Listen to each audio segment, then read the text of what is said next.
I think it's going to be quite similar to Vancouver. They're quite a direct team, strong team. They like to defend as much as they can, and they're quite an energetic and fit team. So we're just going to have to match their energy on Saturday, and hopefully our quality can shine through. Yeah. When you're on the side that's had the results, I mean, the LAFC is unbeaten 10 against Seattle. You obviously haven't been in it for all of those, but the team and the energy knows what they've accomplished against Seattle, and you're playing with them.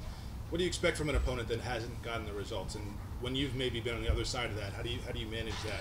Yeah, I think it makes the team more hungry. I think it puts a little bit more of an edge on the game. They obviously might want to have that thing of we've beat them quite a lot, so it puts a lot of emphasis on their game that they want to show that they can beat us as well. So it's kind of hard because it's obviously not a normal game. It's playoffs now, and we're going to take it just as serious as them. Yeah. Last one for me. You arrived about the same time that Olivier Giroud arrived, and you know the goals haven't necessarily come for Olivier, but he's obviously been impactful in games and made a lot. For people to see the score sheet and like, oh, Olivier's not doing anything, they see his frustration. But where do you see his value on the field? How does he make you guys better when he's out there? Yeah, I mean, just day to day, being around him every day makes everyone a better player. He's got so much confidence, and he's got so much in his locker that can help us throughout the career that he's had. He can give us insights into being able to play better, and having him on the pitch, it gives us a different outlook.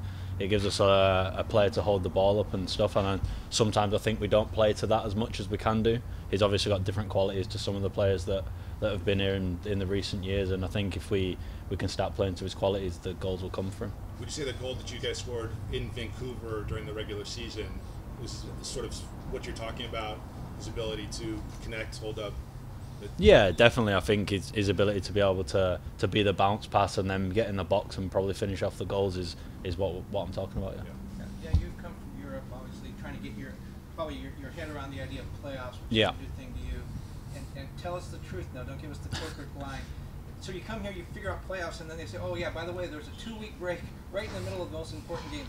How stupid is that, and how hard is it for you guys? Yeah, it's kind of crazy. I mean, the playoffs are longer than I've been used to. When I play playoffs, it's you play a team twice, home and away, then that's it, and then you play the final if you get through, and then that's the playoffs done. But here it's quite elongated. The season is a season to then play the playoffs, which took my header quite a while to get around. And then you go through the games of the first one's 3 games, and then we played the third game and we still had a 2-week break. The teams that didn't play the third game had a 3-week break. It's hard to be able to try and have the balance between the rest period and being able to keep the intensity to get back into the game. It's quite a long break between the 2 games, definitely. From the fans, the momentum stops. Like some fans don't even remember there's still playoffs. Yeah. It's been such a long break. But for players, what I've heard is that it's the rhythm. That you are used to playing every 5 or 7 days, and with the rest, maybe you get too strong. You're faster than you were. The ball has more pace. Is that true that with the extra break you get stronger and chemistry goes away? You know what I mean? Yeah, I understand the question that you try to say, but I mean, it is one of them things when you're in rhythm and when you're playing I think it was every 4 days at one point when I first came. It was you get into the rhythm of not really having to train and just being at your max level for every game.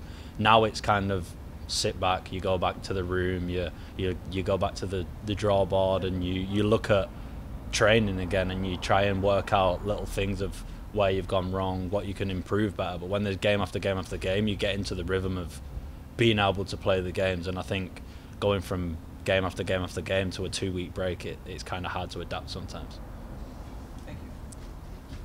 When you do that, and you also have international departures in there, you guys are missing some pretty key players for you. So you're, as a group, you're studying and you're training, but you don't have some key contributors. Does that also sort of complicate things just in terms of looking at the game ahead? Yeah, I mean, it's hard when you've got some players missing out, but I mean, the squad that we have is a great squad, and we've got good depth that can fill in while these players are here, and if so, they can also play the match if needed to be. And I think us all being on the same page and us all understanding these tactics is the main reason. You said something really interesting, that with the long break you get a chance to go to the board and look at video and maybe work on things in training, and you kind of suggested that may be a good thing to do that, but it's also a danger, right? Because you can overthink it. Like, you have so much time, you can boil down Seattle so tightly that you're not watching the game anymore? You're worried about. Yeah, I think there's a fine balance, a fine line between overanalyzing and just playing the game. And I think sometimes when you're playing game to game, you've just got to look at yourself and your own team and say, if we play to the best of our abilities, we'll do well. But when it gets to the games where you're playing one game, extra time, penalties, and if you lose, you're out, you've got to definitely look at them and as you said, boil it down to the fine details. I think there's a very fine line between doing both. Just one more here. For you, the 2 midfielder versus 3 midfielder formation, how do you think about those things? Is there a preference for you either way? I mean, I prefer playing in a 3, but everyone prefers something. It's not always, life doesn't always give you the best scenarios, but I mean, I'll play as long as I'm on the pitch and in the starting 11. I'll give my all every time. 2 has been pretty consistent lineup here over the last third of the season, especially since your arrival.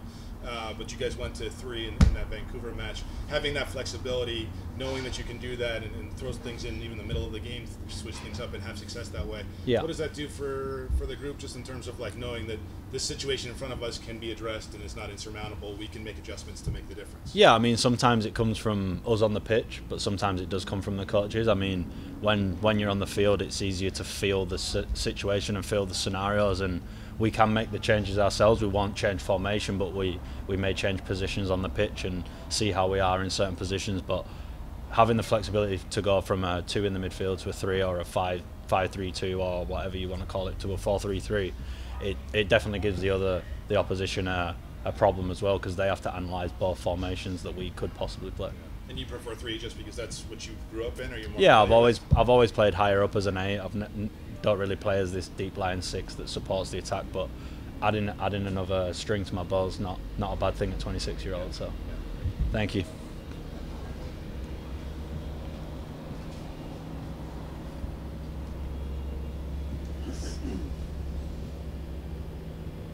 Another adjustment is best of 3 in the first round now to back to single elimination, which I know from Europe at least you're familiar with. Where it's just play, you win, you advance, or you go home.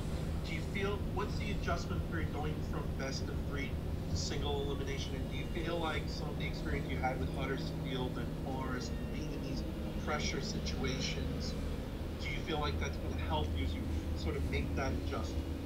Yeah, I feel like this is what everyone plays for. They play for the big occasions, they play for the big games, and sometimes the best of 3 can kind of get away from you. And we obviously saw in the first match we kind of controlled against Vancouver, and then the second was completely different because maybe we knew we had a third game to try and win this, but now it's one game and you've got to leave everything out there, because if you don't, you end up going home.